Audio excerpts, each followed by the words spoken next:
ensina várias coisas. A primeira delas, sem dúvida, é a soberania e a providência de Deus sobre todas as coisas. Nosso Deus reina. Ele é Senhor, Ele está no controle da história. Ele é quem edifica a casa, que protege a cidade, que nos dá o pão de cada dia, que nos abençoa com filhos, que nos dá segurança e proteção.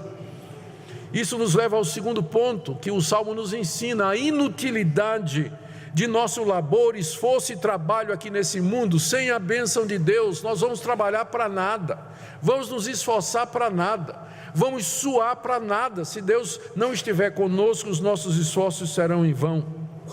Terceira coisa que nós aprendemos aqui é Deus quem preserva, sustenta e mantém o seu povo, que cuida do seu povo e do sustento do seu povo. Portanto, esse salmo também nos ensina a nossa total dependência de Deus. E aqui vem o ponto final dos ensinamentos. Qual deve ser então, se essa é a verdade, qual deve ser então o alvo principal da minha vida? Qual deve ser o alvo principal da sua vida? A resposta pode ser resumida naquilo que Jesus Cristo disse: buscai em primeiro lugar o reino de Deus e a sua justiça, e todas essas coisas vos serão acrescentadas. Esse é o alvo maior da minha vida e da sua. Não é correr atrás dessas coisas, mas buscar a Deus em primeiro lugar, conhecer a Deus, ter comunhão com Ele, estar reconciliado com Ele, ter Deus ao meu lado. Esse é o alvo maior, essa é a prioridade número 1 da minha vida. Não é você arrumar um casamento, arrumar um emprego, arrumar um diploma, ser bem sucedido, ganhar dinheiro. Todas essas coisas são boas e nós devemos procurá-las, mas acima delas está aquilo que dá sentido à vida. É Deus, porque sem Ele nenhuma destas coisas vai valer a pena ou encher o seu coração. Quantas pessoas há, mesmo dentro das igrejas, que não fazem disso a prioridade número 1 da sua vida? Estão interessados em outras coisas. Não estou dizendo que essas coisas estão erradas, mas só que elas tomam o lugar da coisa número 1, que é de fato buscar a Deus, porque sem Ele é inútil edificar a casa, guardar a cidade, granjear o pão e ficar velho e sozinho aqui nesse mundo. Tudo em vão, se não for a bênção de Deus que está ao meu lado. Eu termino com algumas aplicações práticas. E eu não resisti em começar. Eu pensei se eu ia falar disso, mas eu acabei cedendo à tentação. Eu creio que a primeira aplicação é para os desocupados e folgados que estão aqui nessa manhã. Tem gente que vai usar esse salmo para dizer o seguinte: aí, está vendo? Precisa trabalhar. Deus dá tudo. Então, folgado, a minha palavra primeira é para você nessa manhã. Esse salmo não está ensinando a vadiagem, a preguiça.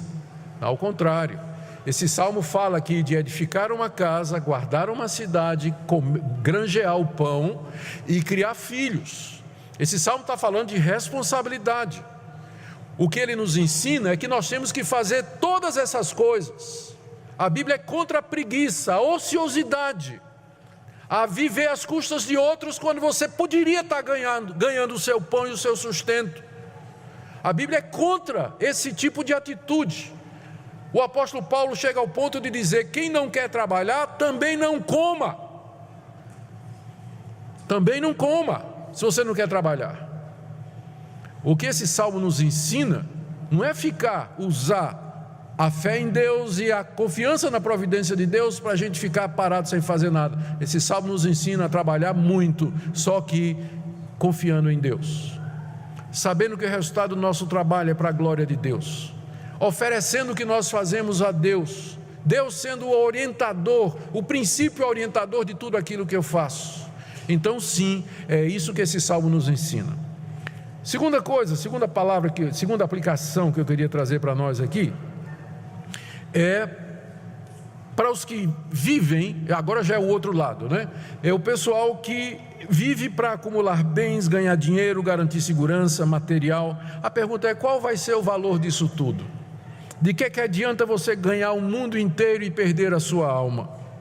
Somente Deus pode lhe dar condição de desfrutar do seu trabalho, do seu esforço, do seu estudo, do seu planejamento. Portanto, prioridade número 1 da sua vida é aprender a descansar nas promessas de Deus e dar a Deus o primeiro lugar em tudo que você fizer. E aqui eu quero lembrar as crianças, aos adolescentes e os jovens, que essa é a melhor época para você começar a pensar nisso. Quando você é criança, adolescente, jovem, começa a pensar nisso agora, desde cedo, consagra a sua vida a isso, desde cedo aprenda a dar a Deus o primeiro lugar, porque à medida que a gente vai crescendo e ficando velho, vai ficando mais difícil, hábitos antigos eles custam a morrer. Então aprenda cedo a buscar a Deus em primeiro lugar, a viver uma vida de piedade e devoção a Ele. Mas a aplicação mais importante de tudo isso tem a ver com a salvação de nossa alma. Queridos, se isso vale no mundo material, imagine a aplicação desse princípio com relação à nossa salvação. Em vão nós trabalhamos para obter o perdão de pecados. Em vão nós nos esforçamos pensando em ganhar a salvação, porque quem providencia e dá e supre a salvação é Deus em Cristo Jesus.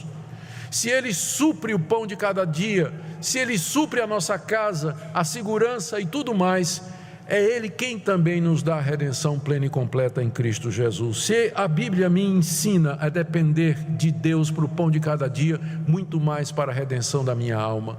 E aqui está o Evangelho. O Evangelho nesse salmo está exatamente nisso, que é Deus quem providencia a redenção dos meus pecados, o perdão das minhas iniquidades. É Ele quem me salva da condenação eterna mediante Jesus Cristo, que Ele mandou ao mundo para ser o nosso Redentor. E eu termino perguntando a você: qual o seu relacionamento com esse Deus nessa manhã? Ele tem o primeiro lugar na sua vida? É Ele de fato o princípio orientador de tudo que você faz, a razão de ser da sua existência? Que Deus fale ao seu coração nessa manhã e que você possa dizer de coração: sim, Senhor, se o Senhor não edificar a casa, eu estou trabalhando em vão. Se o Senhor não guardar a cidade, eu estou vigiando em vão. É inútil eu levantar de madrugada e suar e ralar para ganhar o pão de cada dia,